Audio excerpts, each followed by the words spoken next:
Големи судири и кај Радуша. Борбите траат 3 дена. Ние не го осетивме покањето, мали бевме известени дека сето тоа ќе го има. Кај Радуша жестоко ги нападнаа македонските безбедносни сили. Последната слика ми е што се сеќавам кога искочивме. Во меѓувреме расте бројот на раселените лица. Над 35.000 македонци од кризните региони сместени главно во семејства, но и во интернати и во студентски домови. Во претседателската резиденција на 13 беше потпишан финалниот документ за политичко разрешување на кризата.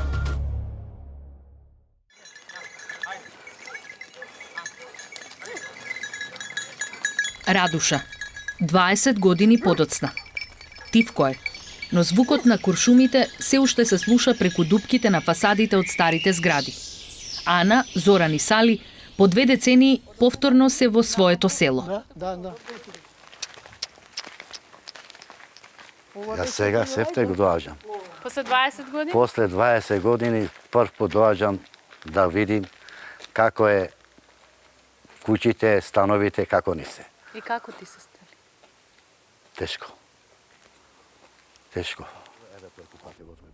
Сали Демири, по лична карта и во срцето се уште жител на село Радуша. Во реалноста, 2 децении подстанар низ Скопските општини. Овде исто 4 фамилии ние овдека смо живееле. 4 фамилии смо живееле тука.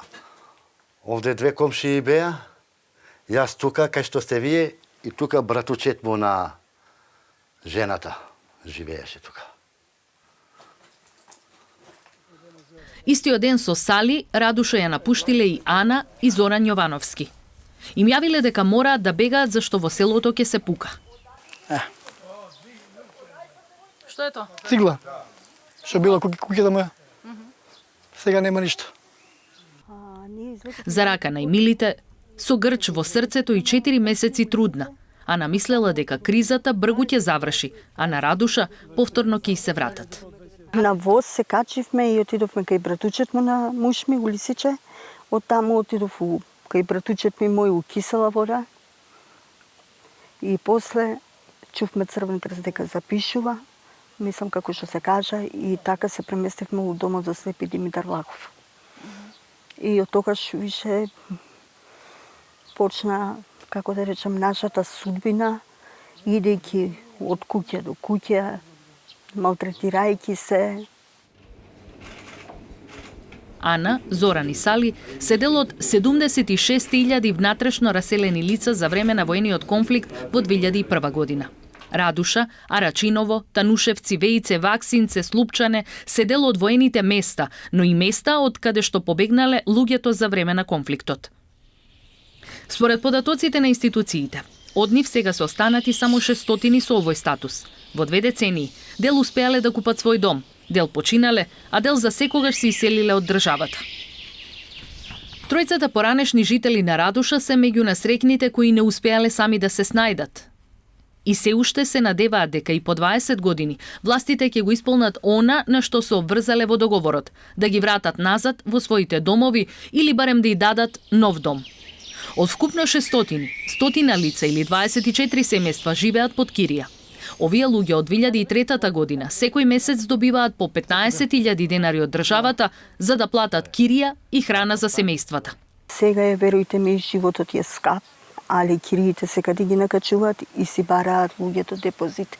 Идите па вие како ќе живеете и како ќе се снајдете. За 18 години за овие 100 луѓе државата потрошила околу 1.200.000 евра и се уште не го решила нивниот статус. Надлежно е Министерството за труд и социјална политика, а оттаму без конкретен одговор, велат, се уште се обидувале да најдат трајно решение.